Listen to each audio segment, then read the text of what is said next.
রাশিয়ার হামলার আশঙ্কায় ইউক্রেনের রাজধানী কিয়েভে আমেরিকার দূতাবাস সাময়িক বন্ধ ঘোষণা করেছে স্টেট ডিপার্টমেন্ট।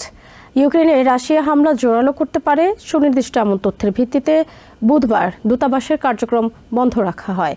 তবে বৃহস্পতিবার থেকে কিয়েভে দূতাবাসের কার্যক্রম স্বাভাবিকভাবে চলবে বলে জানিয়েছেন স্টেট ডিপার্টমেন্টের মুখপাত্র ম্যাথিউ মিলার। রাশিয়ার বিরুদ্ধে ব্যবহার করতে এবার ইউক্রেনকে ল্যান্ডমাইন দেওয়ার সিদ্ধান্ত নিয়েছে বাইডেন সরকার। এজন্য বাইডেনকে ধন্যবাদ জানিয়েছেন ইউক্রেনের প্রেসিডেন্ট ভলোদিমির জেলেনস্কি। তবে ইউরোপে ল্যান্ডমাইন পাঠানোর সিদ্ধান্তে মানবাধিকার সংস্থাগুলোর সমালোচনার মুখে পড়েছে বাইডেন প্রশাসন। 2025 সালে যুদ্ধ বন্ধের আশা করা হলেও নতুন করে বাড়ছে রাশিয়া ইউক্রেন উত্তেজনা।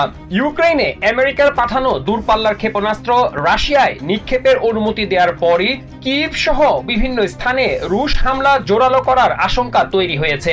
সম্ভাব্য হামলা থেকে বাঁচতে তাই বুধবার ইউক্রেনের রাজধানী কিয়েভে আমেরিকার দূতাবাস বন্ধের সিদ্ধান্ত নেয় স্টেট ডিপার্টমেন্ট। কিয়েভে বিমান হামলার সুনির্দিষ্ট তথ্যের ভিত্তিতে এমন সিদ্ধান্ত নেওয়া হয়। এ সময় দূতাবাসের কর্মীদের নিরাপদ স্থানে থাকতে বলা হয়েছে।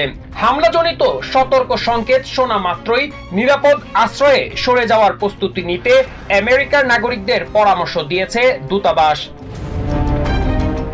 তবে নিরাপত্তাজনিত কারণে বুধবার বন্ধ রাখা হলেও বৃহস্পতিবার থেকে কিয়েভে দূতাবাসের কার্যক্রম স্বাভাবিকভাবে চলবে বলে জানিয়েছেন স্টেট ডিপার্টমেন্টের মুখপাত্র ম্যাথিউ মিলার। নিয়মিত সংবাদ সম্মেলনে একথা জানান তিনি। এদিকে আমেরিকার পাঠানো দূরপাল্লার ক্ষেপণাস্ত্র রাশিয়ার ভূখণ্ডে ব্যবহারের অনুমোদন দেওয়ার পর এবার ইউক্রেনে ল্যান্ডমাইন পাঠানোর সিদ্ধান্ত নিয়েছে বাইডেন সরকার।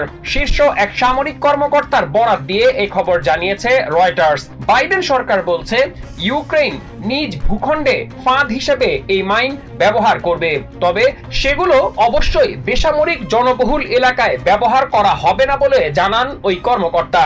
রুশ সেনাদের অগ্রগতিতে বাধা দিতে অন্যান্য অস্ত্রের সঙ্গে এটি কার্যকর ফলাফল দেবে বলে মনে করেন ডিফেন্স সেক্রেটারি লয়েড অস্টিন।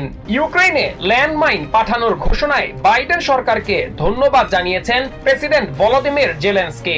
আমেরিকার দেয়া অন্যান্য সমরাস্ত্রের সঙ্গে এই ল্যান্ডমাইন ইউক্রেনের বাহিনীকে সম্মুখ যুদ্ধে আরো শক্তিশালী করবে বলে আশা করেন তিনি। তবে বিশ্বের অনেক দেশে নিষিদ্ধ এসব অ্যান্টি পার্সোনাল ল্যান্ডমাইন ইউক্রেনে পাঠানোর খবরে সমালোচনার ঝড় উঠেছে।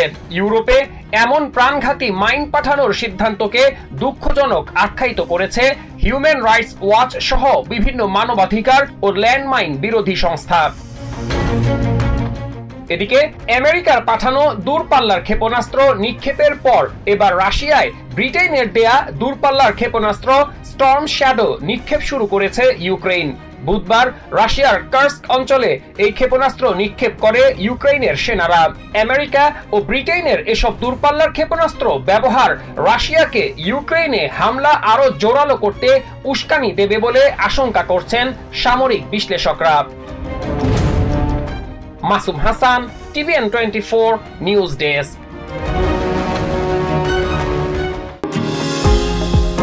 নিউ ইয়র্ক থেকে সম্প্রচারিত TVN 24 টেলিভিশন বিশ্বজুড়ে বাঙালির কণ্ঠস্বর।